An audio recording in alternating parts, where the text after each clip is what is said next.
Hello, I'm Rabbi Jason Holtz from Temple Kilat Chaim in Roswell, Georgia, and today is Yom HaShoah, the Holocaust Remembrance Day. Before I start talking about it, I just want to say I was born in 1983, which is 38 years after the Holocaust ended. When I was a kid growing up in the 80s and 90s and learning about the Holocaust, I thought it was ancient history.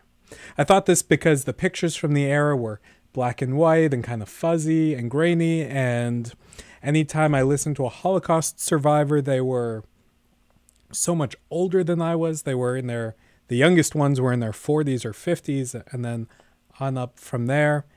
And not only that, but the life that I lived as a kid growing up, in Florida mostly, was one where I just didn't really experience any anti-Semitism to talk about. So to learn about the Holocaust, for me, when I was a kid growing up, I thought it was important history, but that's what it felt like. It felt like history from a really different time and place, that it wasn't very relevant. 1983 to 1945 was 38 years. 1983 till this year, 2022, is 38 years. So I've now been alive as long as the time period from when World War II and the Holocaust ended to when I was born. And all of a sudden I can better conceptualize what 38 years means. That actually a lot of things that happened 38 years ago still affect the world today, not least because the people who were around during a 38-year period of time are still around.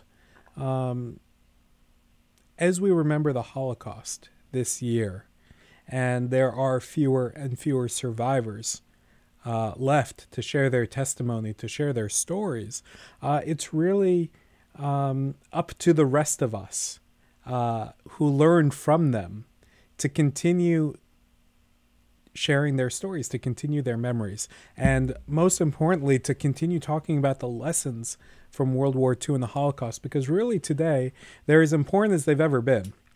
World War II began, in part, because some countries, namely Germany, Nazi Germany, but others as well, thought that it was acceptable to invade another country. That a big and powerful country could invade a smaller, less powerful country and take over some of its land. We look today at, say, Ukraine and Russia, and we see similar things going on. One, speaking, as a Jew approaching middle age, looking at somebody like Vladimir Zelensky, the president of Ukraine, one, there's just a lot of, I think, Jewish pride there that somebody who's Jewish, somebody like him, is really leading not just his country, but really leading much of the world against Russia and invasion. But not just that, really the ideas that are behind it. Russia, no doubt, was motivated by the fact that they were powerful, meant that they could try and do whatever it is that they could and get away with it. And to be fair, they've done it before. They did it in Crimea, Syria, Georgia. But now that Ukraine is pushing back, and other parts of the world are pushing back too by helping to supply and back Ukraine, we're really taking a stand against that notion that might makes right. When Zelensky was giving his speeches around to various parliaments and legislatures and congresses around the world, did it over video chat, he would give a very similar message, but he would tailor it to each country. And to each country, he would make the message kind of specific, or try and make it specific to that country. To the United States, he was talking about Pearl Harbor, as well as September 11th, of course. To be honest, the United States has never experienced an invasion on the scale of what Ukraine has experienced. Maybe if you go all the way back to like 1812, maybe. But really, Pearl Harbor, even as awful as September 11th was, what that country is going through right now, Ukraine, is on a whole nother scale. In fact, Zelensky, when he was speaking to Germany, talked about the phrase never again. Never again is a phrase that we say as we remember the Holocaust. Never again do we want that kind of mass murder, that kind of genocide. And I don't want to necessarily try and compare is it or isn't it the same, what's going on in Ukraine, what's going on in the Holocaust. But certainly what we've seen in Ukraine are mass killings of civilians, bombings of civilian targets, including hospitals, mass graves of civilians in places like Bucha and elsewhere in Ukraine. What we're seeing is really an indiscriminate targeting and killing of civilians. There's reports out now that civilians were simply executed. Not that they got caught in crossfire, not that they were just in the wrong place at the wrong time, but deliberately killed.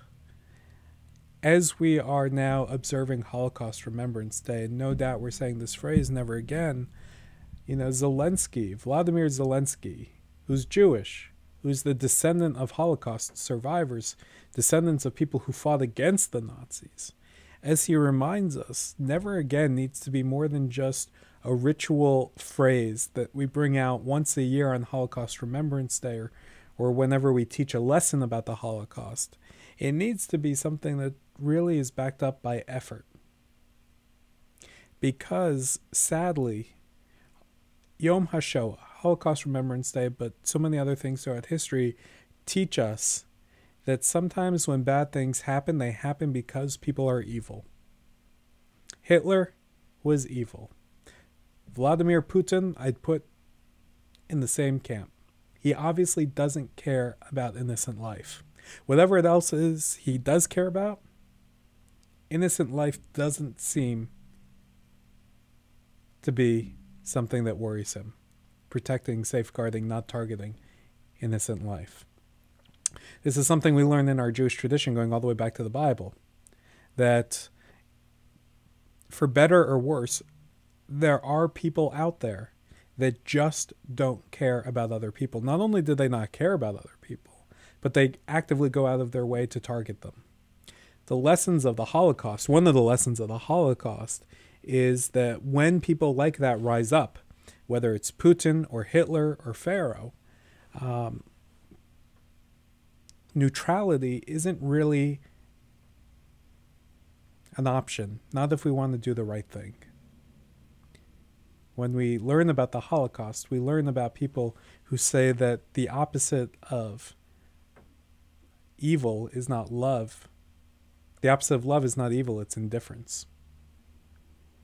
Being indifferent to the sufferings of others, being indifferent to mass killings of civilians. This is something that we Jews have been victims of time and time again, most especially during the Holocaust, the perhaps most industrial style mass killings ever.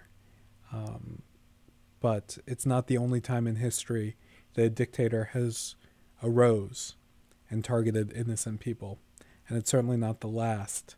And as our world is in the state that it's in, we don't get always the luxury of sitting it out, of saying, this doesn't concern me.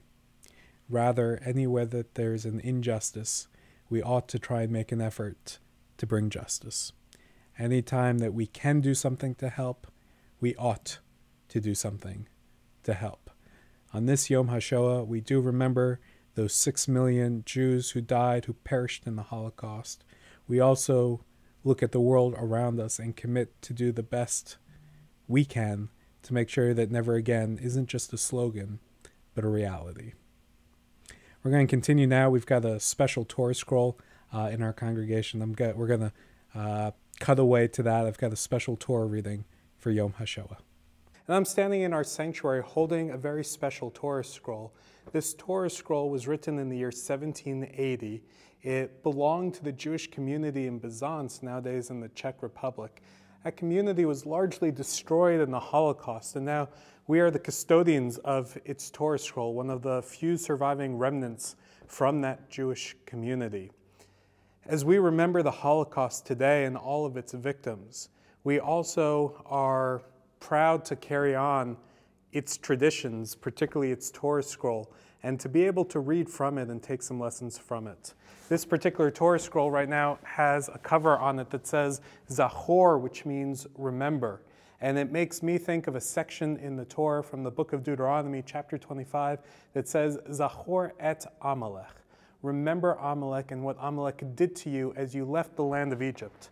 There's a story in the Torah about how when the Israelite slaves were leaving Egypt almost right away, the Israelites were attacked unprovoked by a group of people called Amalek. And we're taught to both, on the one hand, remember them, and also, perhaps paradoxically, to blot out all memory of them.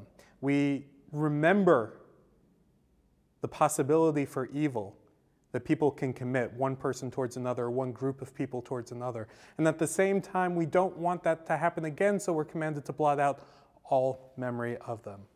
Zachor et asher asa lecha Amalek, baderech b'tzeitchem mimitzrayim, asher korcha baderech v'yazanev b'cha kol hanachashalim acharecha, v'ata ayef v'yagea v'lo yarei Elohim, v'haya b'haniach Adonai Elohecha, lecha mikol oivecha, misaviv ba'aretz asher Adonai Elohecha, noten lecha nachala l'rishta, timche et zecher Amalek, mitachat hashamayim lo tishkach.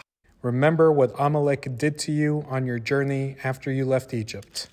How, undeterred by fear of God, he surprised you on the march, when you were famished and weary and cut down all the stragglers in your rear.